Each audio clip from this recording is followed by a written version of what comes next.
Bismillahirrahmanirrahim. Assalamualaikum warahmatullahi wabarakatuh. Selamat pagi teman-teman semua. Semoga kita semua selalu dalam lindungan Allah Subhanahu wa taala. Amin.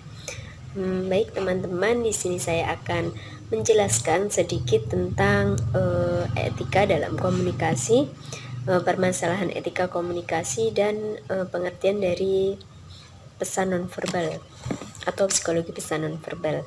Nah, teman-teman tentunya dalam kehidupan sehari-hari selalu melakukan komunikasi kan. Apa sih pengertian dari komunikasi itu? Nah, komunikasi sendiri yaitu merupakan suatu proses penyampaian informasi yang berupa pesan, ide, ataupun gagasan dari suatu pihak kepada pihak lain. Dalam melakukan suatu komunikasi tentunya terdapat etika di dalamnya.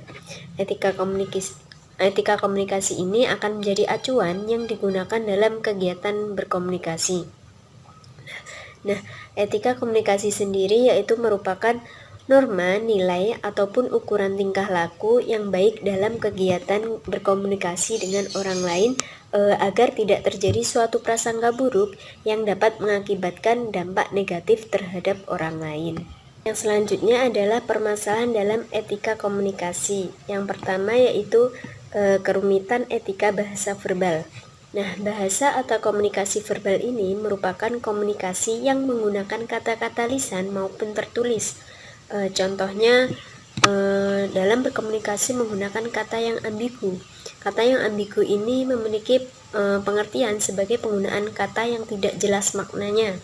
Seseorang mungkin akan cenderung menggunakan kata yang dianggapnya ringkas, akan tetapi hal tersebut akan menjadi sulit untuk dimengerti bagi orang lain. Yang kedua yaitu kerumitan etika bahasa nonverbal.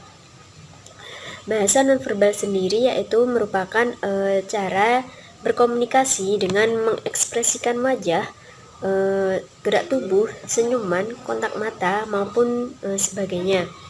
Contohnya yaitu ketika terdapat seseorang yang sedang berbicara dengan menyilangkan tangan dan dahi berkerut, maka seseorang tersebut kemungkinan sedang merasa kesal dan marah karena suatu hal tertentu. Yang ketiga yaitu perbedaan orientasi nilai budaya.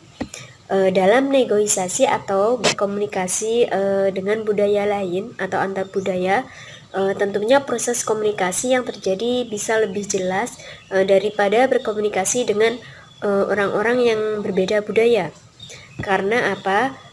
Karena dalam berkomunikasi ini tentunya harus saling memahami bahasa verbal, nonverbal, dan nilai-nilai yang dianut agar seseorang dapat menjadi peka terhadap perbedaan budaya tersebut.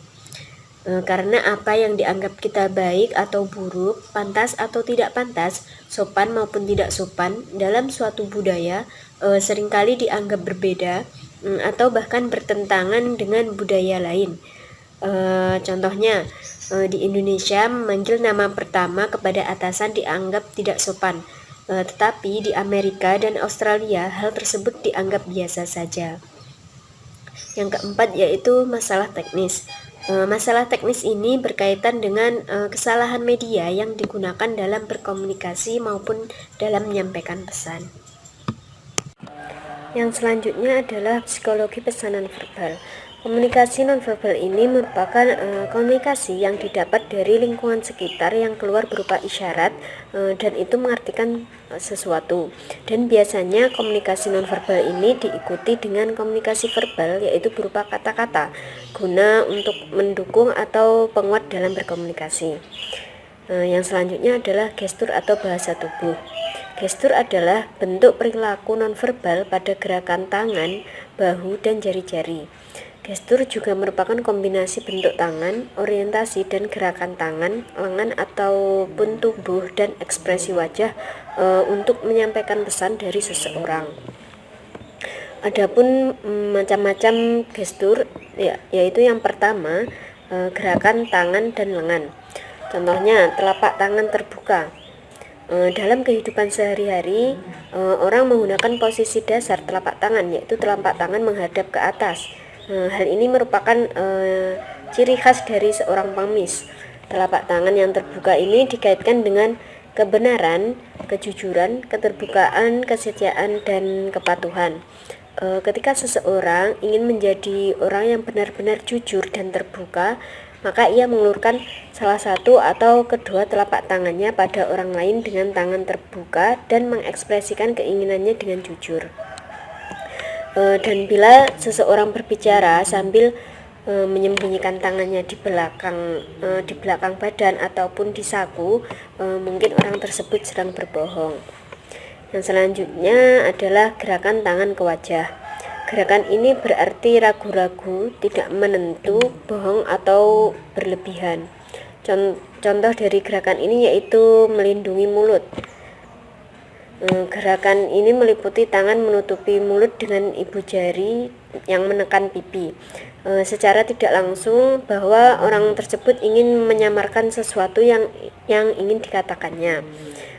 Terkadang tangan yang terkepal juga diletakkan di sekitar mulut. Yang selanjutnya gerakan menampar dan menggaruk kepala. Contohnya menampar kening atau belakang leher. Biasanya dilakukan oleh orang yang diingatkan bahwa orang tersebut lupa mengerjakan tugas yang dibebankan kepadanya. Ketika orang tersebut menampar keningnya, lupa gitu ya, itu dia menyalahkan diri sendiri atas kelupaannya. Ketika ia menampar belakang lehernya, ia mengisyaratkan bahwa penyebab rasa sakit di lehernya adalah orang yang mengingatkan kelupaannya tersebut. Sekian penjelasan dari saya, dan terima kasih atas perhatiannya. Wabillahi taufiq wal hidayah wa ridha wal inayah. Wassalamualaikum warahmatullahi wabarakatuh.